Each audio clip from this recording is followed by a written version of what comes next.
जल्दी प्रेग्नेंट होने के लिए संबंध बनाने के बाद कितने देर लेटे रहना जरूरी है। आप जब भी संबंध बनाते हैं तो संबंध बनाने के तुरंत बाद उठना नहीं है। 10 से 15 मिनट लेटे रहना जरूरी है। क्यों?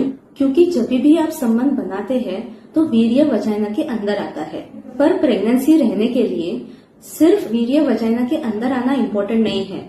वीर्य के अंदर जो शुक्राणु है वो बच्चेदानी के अंदर जाना जरूरी है।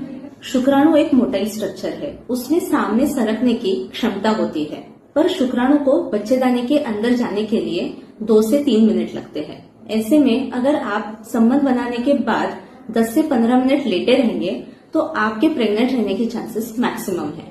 यहाँ एक टिप और देना चाहूंगी, अगर आप अर्ली मॉर्निंग संबंध रखते हैं तो वीर्य में स्पर्म काउंट और स्पर्म मोटिलिटी ज्यादा होती है, तो इससे जल्दी प्रेग्नेंट होने में फायदा होता है।